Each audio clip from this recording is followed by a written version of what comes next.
Oi pessoal, tudo bem? Então, a gente vai estar começando agora mais uma aula de revisão, né? Nossa última semana de revisão. Semana que vem vai ser o recesso e depois a gente já volta com um assunto novo da apostila 4.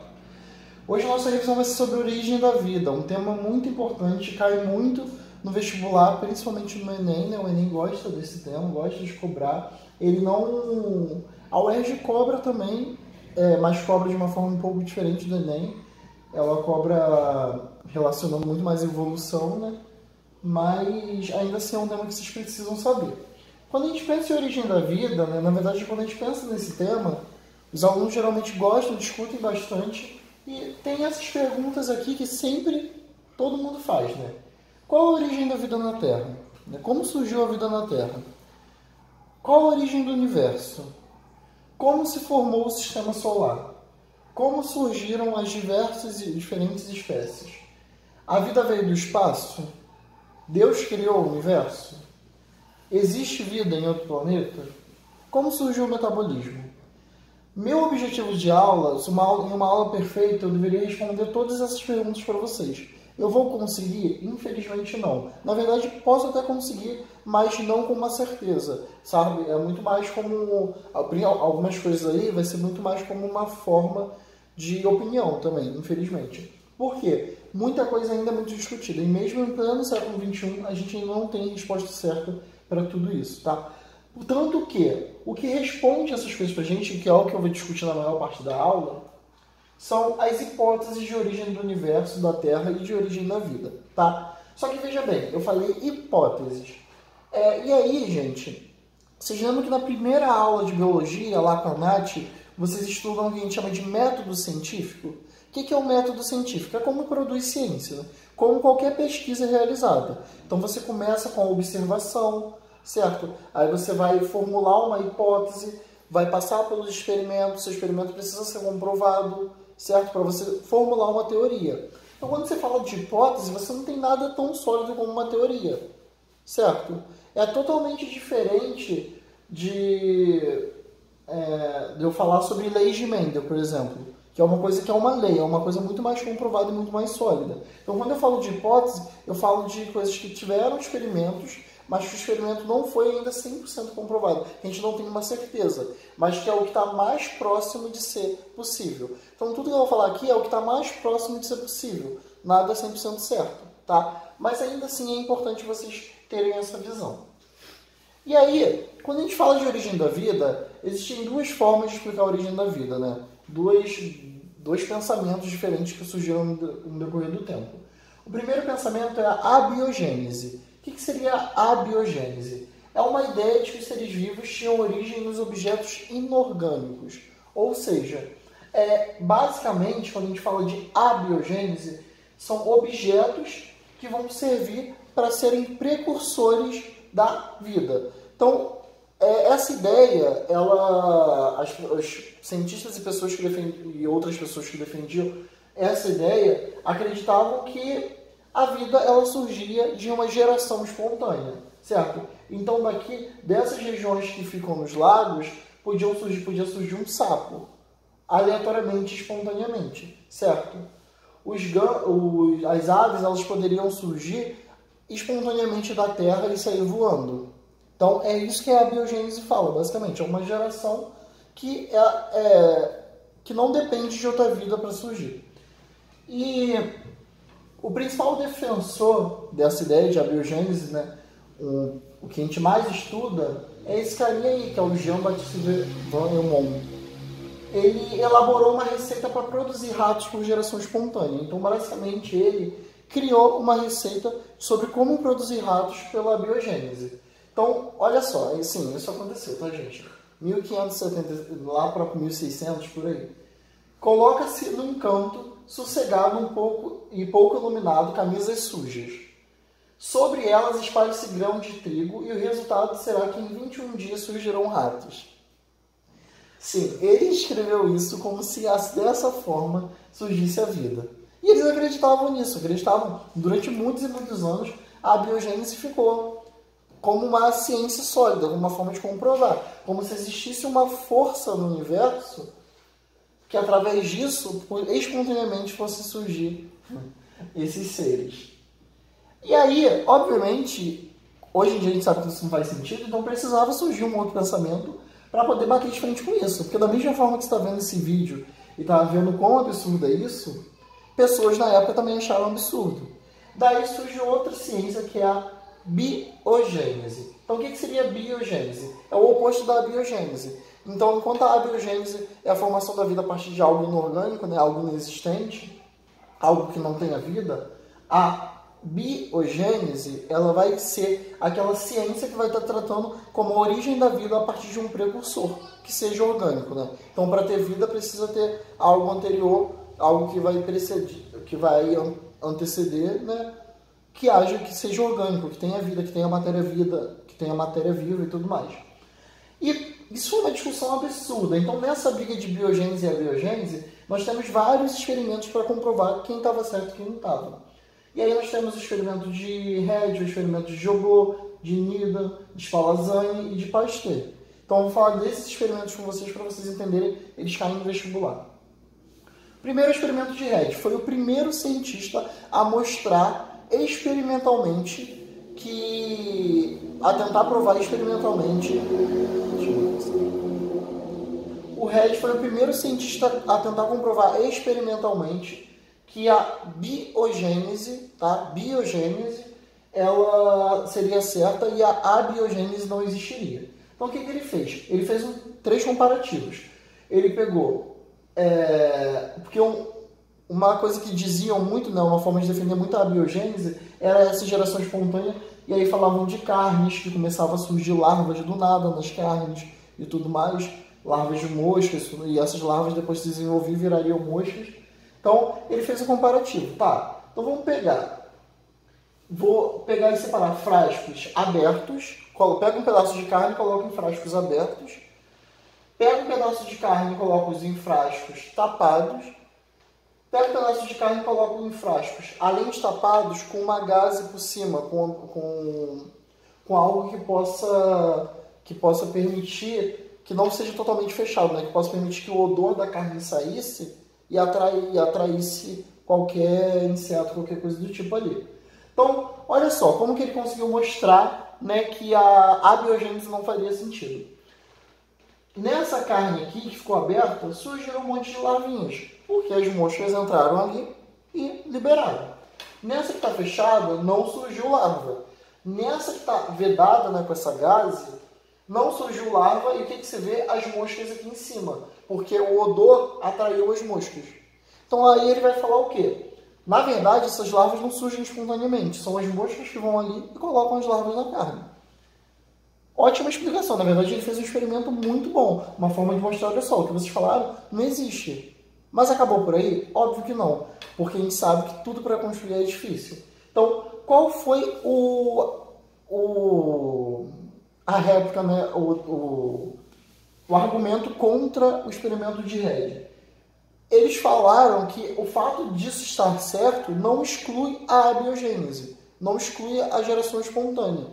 Por quê? Porque, na verdade, se você deixar a carne dentro do frasco, mesmo tapada, vai começar a surgir outro organismo ali. Começa a surgir bactérias, começa a surgir fungos e tudo mais. E eles argumentaram com isso. Porque quando houve, né, naquele desenvolvimento do microscópio, de estruturas microscópicas, e que a gente conseguia ver por meio das bactérias, né, e outras, na verdade, por meio das bactérias, e outras, na verdade, o começo foi por meio de animais e plantas, né, célula de animais e plantas. Mas quando começou a se estudar bactérias e tudo mais, e outros micro-organismos, eles falaram, tá, tudo bem, as larvas não crescem ali, mas crescem outros organismos pequenos ali, que era chamado de micróbios até, né, um nome que eu odeio.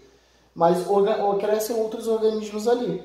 Então, o contra-argumento foi, Red, o seu experimento não exclui a abiogênese. Red ficou sem argumentos e aí a abiogênese continuou. Ela não foi desconstruída. Mas outros pesquisadores começaram a olhar melhor para a biogênese. E aí veio um outro pesquisador também tentar defender biogênese e tentar derrubar a abiogênese, que foi Jobot. O que ele fez? Ele basicamente pegou um frasco aberto, certo? e pegou um frasco fechado. Colocou um caldo nutritivo, né, que vinha de carne, e colocou ali separado. O que ele fez? Ele ferveu o caldo, os dois caldos antes, para evitar que qualquer micro-organismo que estivesse ali pudesse morrer, né? Na verdade, para evitar, não, para fazer com que qualquer micro-organismo que estivesse ali morresse, certo? E aí, depois deixou um aberto e um fechado. No que estava fechado, não cresceu bactéria nem micro-organismo nenhum, porque ele esterilizou aquilo, né? Ele ferveu, ele eliminou qualquer micro-organismo. No que estava aberto, cresceu. Mas qual foi a justificativa que o Joblot deu? Ele falou que esses micro-organismos vinham de sementes que estavam voando no ar, e essas sementes liberavam e faziam com que eles caíssem aqui no caldo nutritivo. Como estava fechado, essas sementes não caíam. E óbvio que a comunidade científica não aceitou isso, né? Porque de onde viriam essas sementes? Então, a biogênese também não foi desconstruída aí. E aí nós temos agora uma briga que durou muito tempo, entre Needham e Spallanzani. Por quê? Porque Needham defendia fortemente a abiogênese e o Spallanzani defendia fortemente biogênese. E aí, quem vocês acham que vai ganhar aí? Vamos ver. O que o Needham fez? Ele pegou e falou, olha só, o experimento de Joblot não é confiável, porque ele refez o experimento, ele aqueceu antes, certo? Depois vedou e mesmo assim crescia o micro-organismo. Como que pode, se o Joblot fez e não cresceu? Como que o dele pode? Obviamente tinha alguma coisa ali contaminada, ou ele deixou muito tempo esfriar, né? E aí acabou crescendo de novo, alguma coisa do tipo. Aí o que esse Spallanzani fez? Então vou fazer o seguinte, vou tentar fazer o seu experimento de outra forma. O Spallanzani pegou, ferveu bem mais o caldo, né? Levou uma temperatura bem mais alta, e esterilizou, né? No sentido, ele pegou essa tampinha, esse gargalo aqui, e passou no fogo para poder evitar que estivesse contaminado, e aí fechou, quente mesmo, e deixou. Olha o que aconteceu, no Spallanzani não cresceu nada, e no Needham cresceu. E aí qual foi a briga deles? Needham chegou à conclusão que os micro-organismos cresciam por geração espontânea, certo? Mas aí o Spallanzani usou como contra-argumento que, na verdade, o Needham não tinha feito uma boa vedação, ou então que ele não levou uma temperatura de fervura muito alta, e isso fez com que os micro-organismos não morressem. E aí Needham contra-argumentou. Ele contra-argumentou propondo que a elevada temperatura, como o Spallanzani levou uma alta temperatura, isso quebrou a energia vital, a força vital que tinha ali. Porque nesse momento, a gente está falando de muitos anos atrás, né? Os cientistas acreditavam na vitalidade, que é uma força que existe no universo, uma força que auxilia no processo de geração de vida, tá?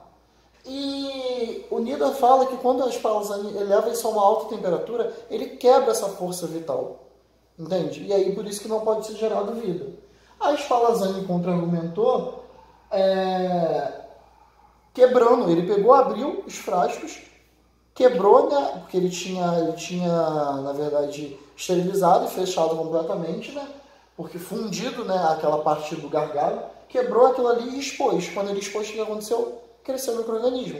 Ele falou, a Spallanzani contra-argumentou, falou, Needham, se eu quebrei essa força vital, se eu desconstruí essa força vital, como que agora cresceu? Se eu eliminei essa força vital, como que agora pode crescer? Aí o Needham contra-argumentou que essa força vital, e graças ao princípio ativo, né, que é um princípio explicado na química para vocês, essa força vital ela pode ser formada a partir de um estímulo. Então, quando ele expôs ao ar, isso foi um estímulo para que houvesse a formação dessa força vital. E isso fizesse com que esses micro-organismos voltassem. E aí Spallanzani não teve mais argumentos e o Needham ganhou a briga.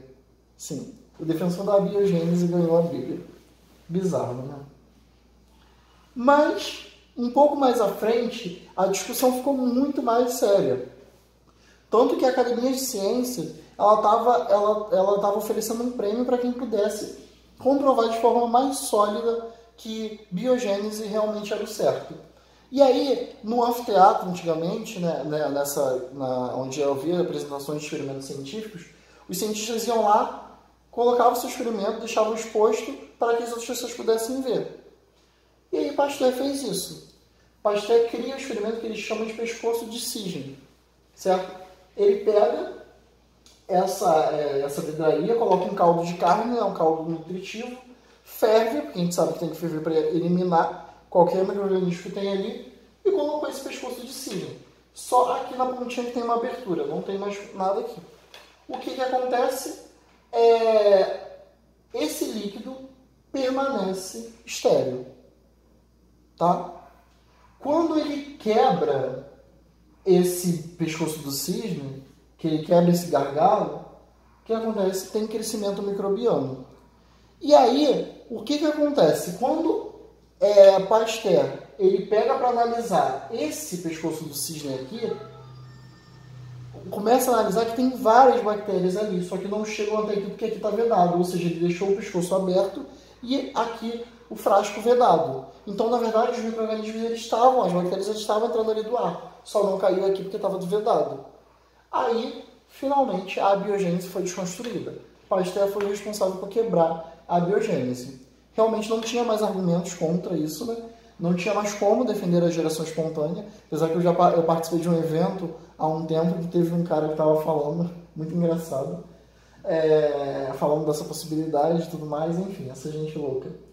E Pasteur quebrou justamente falando disso. Na verdade, Pasteur foi importante para muitas coisas. E uma das coisas foi desenvolver o processo de pasteurização. Então, leites, iogurtes, sucos, tudo isso que vocês compram, eles passam por um tratamento térmico, né? Porque se pensar bem no leite, você está tirando o leite direto da vaca. O pessoal fala, né? Pessoa de roça que está bem, né? Coloca leite direto da vaca num copo e toma.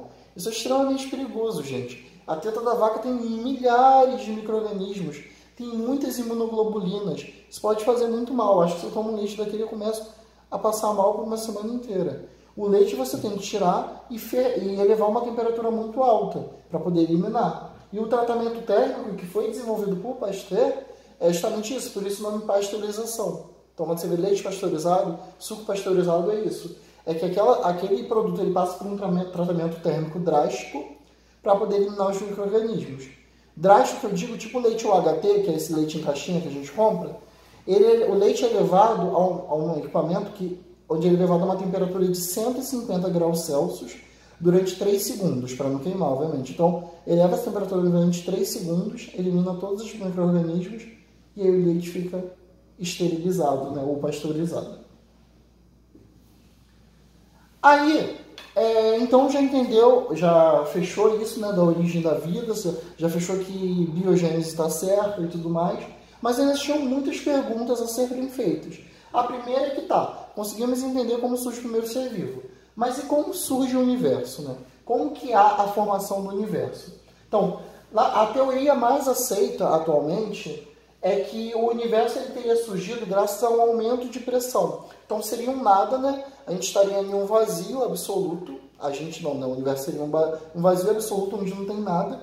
E graças a um aumento de pressão espontâneo, que é comprovado fisicamente que isso pode acontecer, graças a um aumento de pressão espontâneo, começou a ter isso induziu uma grande explosão, que é o que a gente chama de Big Bang. Como resultado dessa grande explosão, você tem uma poeira, que a gente chama de poeira cósmica, né? Ou nebulosa, ou nebular, o que você quiser, que essa poeira, essa nebular, ela seria responsável por formar o sistema solar, formar as galáxias e universos alternativos. Eu acho isso super interessante. E aí a gente fala da formação do sistema solar, né? A teoria mais aceita é a teoria nebular, né? Ou nebulosa, onde você tem essa nuvem cósmica, tá? E essa nuvem cósmica, denominada nébula, ela começa a se condensar. Quando ela começa a se condensar, olha só, você tem a nuvem cósmica, que ela começa a se condensar. Quando ela começa a se condensar, ela começa a girar e se concentrar em um ponto central. Então você tem uma concentração maior em um ponto central e gira em torno desse ponto, a nuvem. Nesse ponto central, ela se condensa tanto que acaba tendo uma explosão com um dispêndio absurdo de energia, certo? E essa energia somada à energia de asteroides e meteoritos forma o nosso Sol, com todo o sistema solar, que é esse resquício dessa nuvem cósmica por volta dele, tá? e é assim que se forma o sistema solar.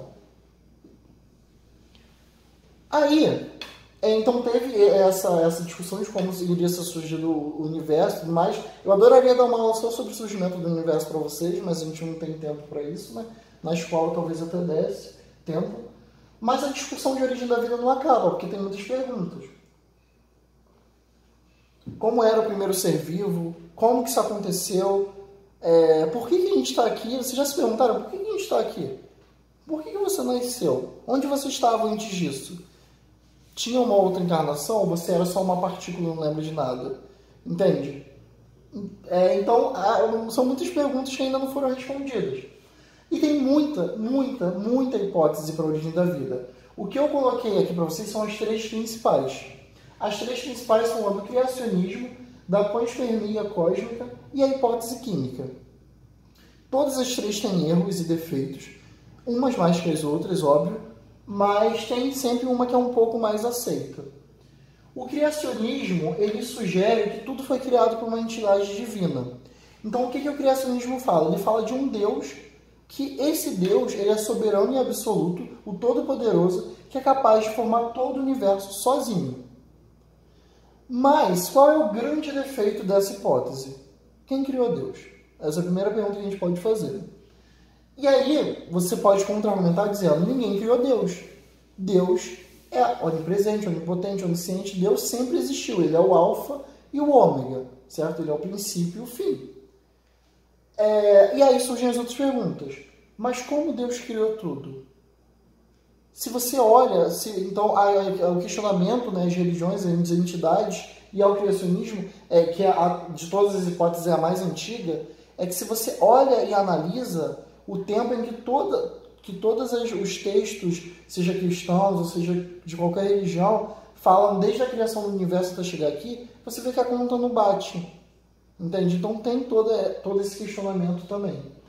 Outra hipótese é a panspermia cósmica. O que a panspermia diz? Ela vai sugerir que os seres vivos eles não se originaram na Terra, porque a Terra não tinha condições de ter vida. A Terra, na verdade, esses seres vivos eles teriam se originado em outro planeta e foram trazidos para cá, para a Terra. Como? Por meio de discos voadores? Não, de acordo com o que a gente estuda, não. Né? Não estou dizendo que não exista, mas ela é trazida por meio de meteoritos. A Terra, vou falar com vocês da Terra primitiva ainda, mas a Terra viveu um momento onde tinha muitos meteoritos caindo sobre a superfície dela, tá bem? E esses meteoritos traziam de acordo com essa hipótese, esses meteoritos traziam esses organismos. Mas assim, qual é o defeito dela? Primeiro, a vida surgiu fora da Terra. Tá, mas como que ela surgiu? Quem criou ela? Em qual planeta criou? Em qual momento isso aconteceu? Entende? Como que ela se associou a esses meteoritos para vir para cá? E aí a gente continua a pergunta, né? Então, já que ela foi criada fora da Terra, existe vida fora da Terra? Existe vida em quais planetas? Existem quantos universos alternativos? Então, tem muitas perguntas sobre isso. Mesmo assim, na comunidade científica, a panspermia cósmica é a mais aceita atualmente. Por conta disso, né? Muitos, na verdade, juntam a hipótese da panspermia com a hipótese química. Acredito que é como se essa hipótese química ela tivesse ocorrido, que eu vou falar com vocês agora o que é, mas ela ocorreu em outro planeta, porque a Terra não suportaria. Hoje em dia é comprovado que a Terra não suportaria a hipótese química, tá? Então, se ela aconteceu em outro planeta mesmo, tá? Mas essa hipótese química, ela basicamente leva em consideração que as condições da Terra elas eram péssimas, né? Eram as piores possíveis na Terra primitiva e tinha muitos compostos químicos ali que eles iriam interagir entre si para formar o primeiro ser vivo. E aí, falando da hipótese química, que é a que mais cai no vestibular, para tentar provar a hipótese química, nós tivemos dois caras que tentaram mostrar isso de forma experimental, que são o Oparin e Haldane. O que eles mostraram? Eles falaram, né, isso era mais ou menos a Terra primitiva, né, com muitos vulcões ativos, muitos meteoritos, os oceanos, inclusive, e mares se formam assim, né, com os meteoros que caem na Terra e alteram a topografia, que caíram e alteraram a topografia, né? Aí ele comenta com vários gases, lembrando que nessa época ainda não existia oxigênio, o gás oxigênio, né, O2 no caso, ele foi desenvolvido depois e depois ainda de forma tóxica. Né? Mas o que eles vão dizer? Que essa água ela vai interagir com hidrogênio, metano e amônia, e quando ela interage, através da energia, nas muitas descargas elétricas que o planeta sofria, certo? Que ainda não tinha camada de ozônio, afinal não tinha oxigênio, por conta dessas muitas descargas elétricas, você forma aminoácidos. E esses aminoácidos vão começar a se juntar. Lembra que eu falei que biogênese precisa ter composto orgânico? Então, esses aminoácidos vão começar a se juntar, formando as proteínas. Essas proteínas elas vão estar imersas no que a gente chama de sopa primitiva. Então seria isso, né? Seria os meteoros caíram ali, formaram os oceanos. Esses oceanos estão misturados com essa lava, né? Porque é a mistura das chuvas intensas que tinham com essas lavas que caem do vulcão. A lava, o magma e tudo mais. Mais a descarga elétrica que batia ali, isso formava uma grande sopa, né? E nessa sopa primitiva, teria o que eles chamaram de coacervados. Como se fosse o coacervado, fosse um complexo orgânico, né? Uma mistura de vários compostos orgânicos. E esse coacervado, na teoria, seria o precursor do primeiro ser vivo. Tá bem? Esse coacervado, ele não é um ser vivo ainda, é o precursor, é um complexo de compostos orgânicos, pois ele não apresenta material genético, não se reproduz, não evolui, então não é ser vivo, né? Como vocês sabem da definição do que é ser vivo. E aí, com tudo isso, com esse experimento, Haldane e Oparin, e Haldane, eles vão propor que a hipótese de que a vida teria surgido a partir de moléculas formadas nas condições da Terra primitiva, certo? Por conta desses processos. E aí, isso era a Terra primitiva, né? Eles mostraram os gases que tinham. Quais são os principais gases? Isso cai no vestibular, tá? Amônia, água, metano e gás hidrogênio. Esses gases, eles sofriam nessas descargas elétricas, esses raios violetas intensos ali, porque não tinha camadas de ozônio, e formavam moléculas orgânicas simples. Essas moléculas orgânicas simples caíam, né, por conta da chuva, e se misturavam lá naquela sopa primitiva. E aí, quando se misturavam nessa sopa primitiva, relacionada a água com o calor, né, do magma, o calor da descarga elétrica e um pH alterado, forma o coacervado. Então, a questão vai mostrar, né, quais eram também os principais compostos que tinham presentes no magma, que eram liberados na atmosfera por conta dos vulcões ativos. Então, você tem carbono, azoto, oxigênio e hidrogênio. E para tentar mostrar o que Oparin e Haldane falaram, de forma experimentalmente, né, de uma forma de teste, para testar o que eles falaram, nós tivemos outros pesquisadores, foi o Stanley Miller e acho que é Urey, não sei como se fala exatamente, eu acho que é assim. Então o que eles pegaram? Eles pegaram esse equipamento, certo? Eles colocaram os principais gases da atmosfera primitiva, então tem água, tem nitrogênio, tem amônia, hidrogênio, dióxido de carbono e metano. Esses eram os principais gases. Colocaram eletrodos aqui para dar várias descargas elétricas, certo? E com essas descargas elétricas, eles passavam isso por um condensador, né, porque tinha condensação, né, para formar a chuva, certo? E o calor também liberado aqui por conta do compartimento dos oceanos, né, que eu falei com vocês. Misturando isso tudo, esse calor, essa água passando por esse calor, esse processo de condensação e tudo mais, e de descarga elétrica, eles recolhiam aqui as amostras do que eles tinham. E realmente eles recolhiam esses aminoácidos. Então, assim, o que Oparin e Haldane falaram, apesar de ter as críticas, faz muito sentido analisando isso, tá? Esses aminoácidos formariam proteínas a partir da temperatura alta. Então, aqui é um resumo do que eles falaram, basicamente, mas apesar do sucesso desse experimento, a gente saber que faz todo sentido, a gente sabe que na Terra isso não podia acontecer. Se isso aconteceu, aconteceu em outro planeta. Em um planeta o quê? Um planeta gasoso. Porque a Terra, em planetas rochosos, não tem como acontecer, certo? Isso por quê? Porque a atmosfera do planeta rochoso ela é repleta de prótons. Então não tem como ocorrer esses processos oxidativos, não tem como ocorrer esses processos redutores, só oxidativos, entende? Então, no planeta Terra não tem como ter acontecido a hipótese química. Então, o que a gente vem encaminhando muito é uma possibilidade de junção da hipótese química com a panspermia, né? No sentido de ocorreu fora do planeta, mas ocorreu em algum país gasoso e isso foi trazido para cá. E além disso, é importante, além de estudar como surgiu o primeiro ser vivo, como que ele era, né? Como era o metabolismo dele. E existem duas hipóteses para explicar o metabolismo. Tem a hipótese heterotrófica, que ela ficou aceita por muitos, mas muitos anos mesmo. E na hipótese heterotrófica, ela diz que o primeiro ser vivo ele era heterotrófico, certo? Era um heterotrófico anaeróbico, então ele precisava se alimentar de outro, né? Não conseguia produzir seu próprio alimento e conseguia viver sem oxigênio. E aí desse ser vivo fermentativo surgiu um ser vivo fotossintetizante, autotrófico anaeróbico, e só depois surgiram os aeróbicos.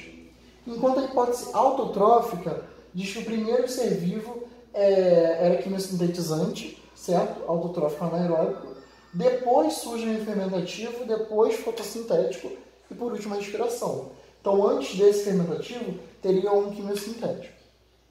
Tá? E nessa hipótese heterotrófica, o que mostra aqui? O que a gente consegue ver? São organismos que usavam compostos orgânicos, né, para se alimentar. Então tem todo o processo que eu já expliquei para vocês, essa sopa primitiva. Nessa sopa primitiva, né, que era o oceano, né, antigamente, forma um coacervado. E desse coacervado tem o primeiro ser vivo, que de acordo com essa teoria seria unicelular, heterotrófico e fermentativo. Como que esse ser vivo se alimentava? Ele se alimentava desses próprios coacervados. Como era uma sopa muito nutritiva, né, que tinha muitos compostos orgânicos, de acordo com essa hipótese, esse ser vivo se alimentava desses coacervados. Como eu falei, essa hipótese foi aceita por muitos anos. Inclusive, se vocês pegarem questões da apostila, até questões que são mais antigas, eles vão aceitar a hipótese heterotrófica, porque há pouquíssimo tempo a gente percebeu com experimentos que a hipótese mais aceita e que está mais próxima da realidade é a hipótese autotrófica. Tá? Então, o primeiro ser vivo ele não seria capaz de se alimentar dos coacervados, que ele precisaria de especializações para conseguir se alimentar daquilo. Então, hoje em dia, a gente acredita que a hipótese autotrófica é a mais aceita. Então, esse primeiro ser vivo ele seria quimiosintetizante e ele seria formado no que a gente chama de fumarolas negras. São aquelas regiões mais profundas dos oceanos, as regiões que têm contato com os vulcões, regiões mais que tem onde tem aquele contato do solo, né, do magma, do vulcão, com o próprio oceano mesmo.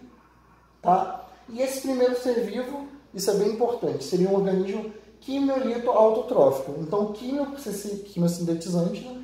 Lito por viver nessas rochas, está aderido a essas rochas, né, no primeiro ser vivo, e autotrófico porque produz seu próprio alimento. Além disso, quando a gente fala dessa origem desses organismos, a gente tem que discutir a origem da célula. E, obviamente, só esperei para a moto passar, sendo até um pouco lamarquista, né? A gente fala isso para facilitar para vocês mesmos, mas quando eu falar de evolução sábado, vocês vão entender um pouco melhor. A gente tem uma tendência na cabeça de colocar que algumas coisas elas tendem a ser formadas de uma forma mais simples e aí depois formam mais complexas. Isso não é sempre, isso não é regra, isso não é evolução. Mas no caso da origem da célula, sim. Então, no início faz mais sentido, entre aspas falando, ser formado as células mais simples. Então, a primeira célula a gente acredita que foi uma célula simples, o primeiro organismo era super simples, né? Era unicelular, com membrana plasmática, material genético disperso pelo citoplasma, e o que caracteriza como procarionte. Então, a primeira célula, o primeiro ser vivo, foi um organismo procarionte. O organismo quimiolito autotrófico é um organismo procarionte, provavelmente uma bactéria, como a gente já comentou, tá bem? Ainda não tem certeza de quando esses organismos surgiram, mas o fóssil mais antigo, ele data 3,5 bilhões de anos, né, que são o que a gente chama de estromatólitos. Esses estromatólitos são como se fossem estruturas, né, estão associadas às rochas e a essas regiões mais sólidas de organismos que já passaram. Então, e aí como que surge a célula eucarionte? Ela surge a partir dos procariontes, principalmente nessas regiões mais rochosas, onde você tem esse contato maior com essas células e onde essas células se especializaram e diferenciaram ali, tá bem? Aí, eu já falei disso com vocês na aula de célula, vou falar de novo porque isso é bem importante. A hipótese mais aceita, nós temos dois modelos de hipótese, né, da formação da célula eucariótica. Nós temos o modelo autogênico, que é onde você tinha um ancestral procarionte, certo? E aí, esse ancestral ele tinha material genético ali disperso, certo? E começou a ter a formação, o dobramento, né, da membrana para formar as organelas ali. E a partir disso foram surgindo todas as organelas. O problema é que mitocôndria e cloroplasto são organelas muito diferentes de todas as outras. Então, você sabe que a célula eucarionte tem esse sistema de endomembranas, mas mitocôndria e cloroplasto não parece vir deles, porque elas não seguem o padrão das outras organelas, mitocôndria e plastídeos, né? Então, o modelo mais aceito é o modelo endossimbiótico, que ocorreu essa invaginação mesmo, né? Esse dobramento para a formação das organelas, mas ocorreu também o englobamento de um procarionte heterotrófico aeróbico primitivo. Então, uma bactéria violeta, ela foi fagocitada por essa célula que estava se desenvolvendo, que estava formando um eucarionte, esse eucarioto primitivo, e aí essa bactéria começou a viver dentro desse eucarioto primitivo. E aí ele foi evoluindo junto com essa bactéria, que aí formou o que a gente chama de mitocôndria. Eles viveram nessa simbiose durante muitos anos até formar essas mitocôndrias.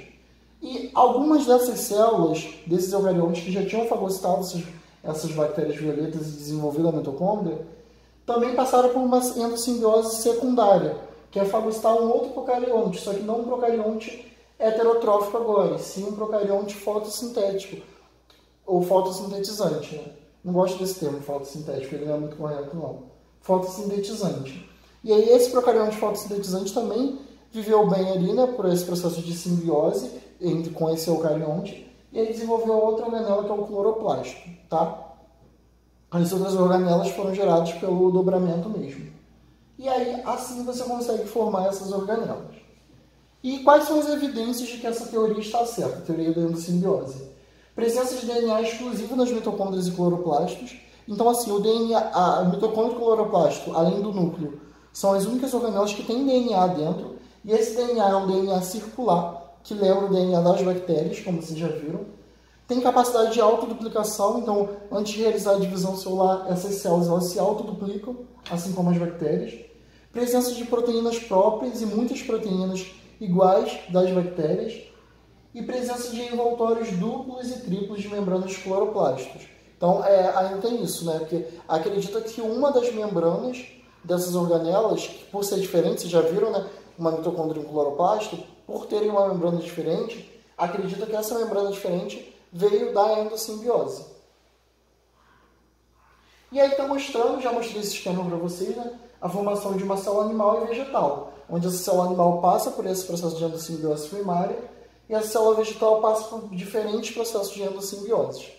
Isso até comprova, gente, por que a gente só tem uma mitocôndria e tem diferentes plastídeos, diferentes cloroplastos.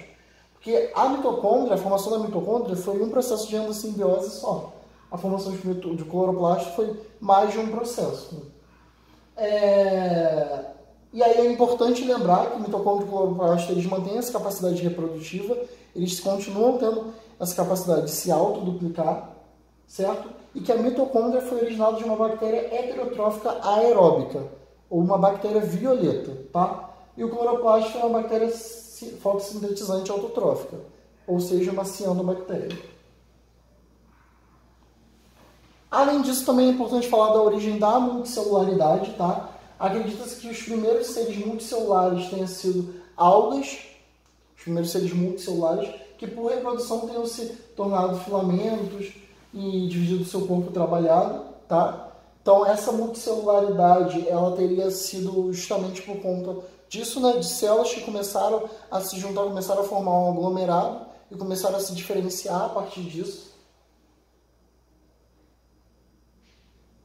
Até porque existem seres eucariontes unicelulares, como a levedura, que é um fungo, por exemplo. E essa informação é uma informação extra, mas que é super interessante. Um pesquisador escreveu um artigo uma vez, fazendo uma analogia nisso que seria o relógio do universo.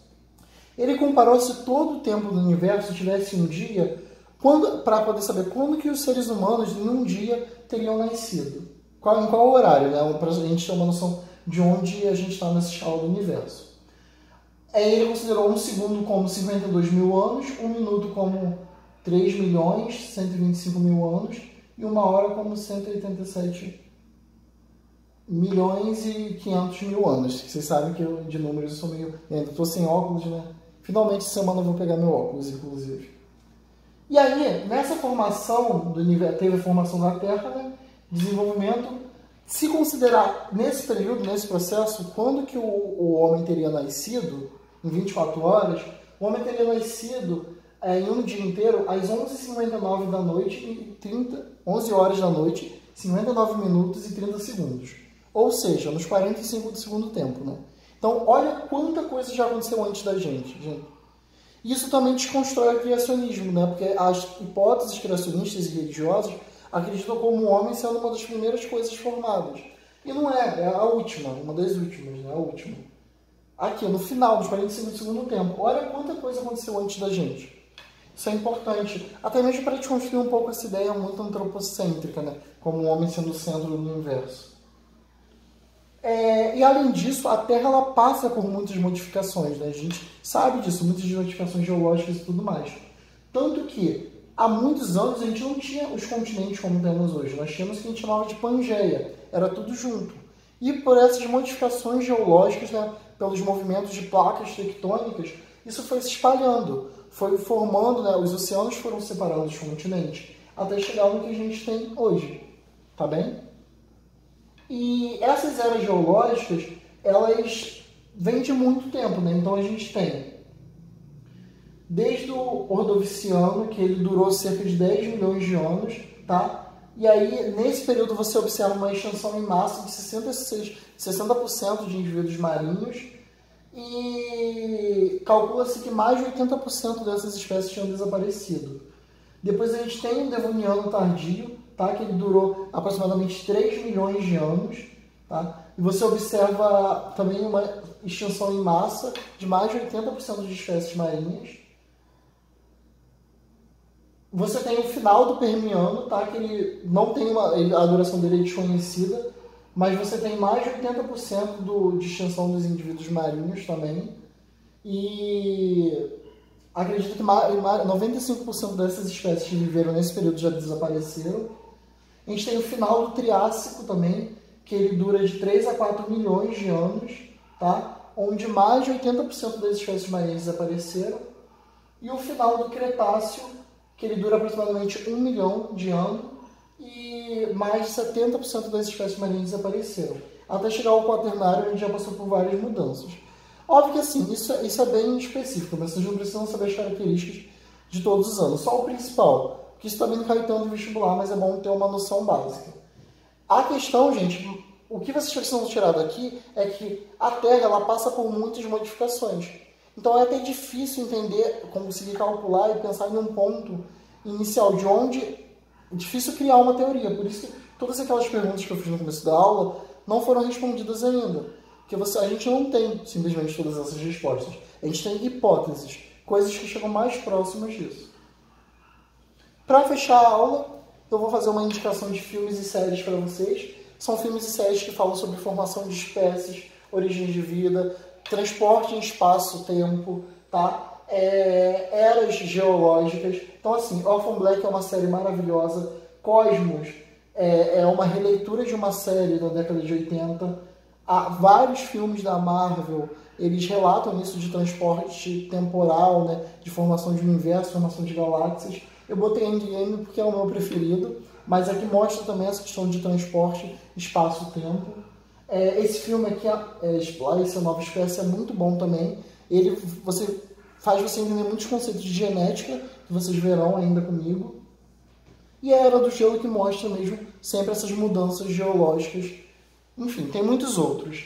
Estou indicando isso, na verdade, também, porque eu sei que semana que vem vocês vão estar de recesso, então se quiserem aproveitar para relaxar e assistir um filme, super indico. Orphan Black tá no meu top 5 de melhores séries. Gente, acabou a aula. É isso. Espero que tenham entendido, espero que tenham gostado. Tragam as dúvidas para mim e a gente se encontra na live, tá bom? Beijo grande.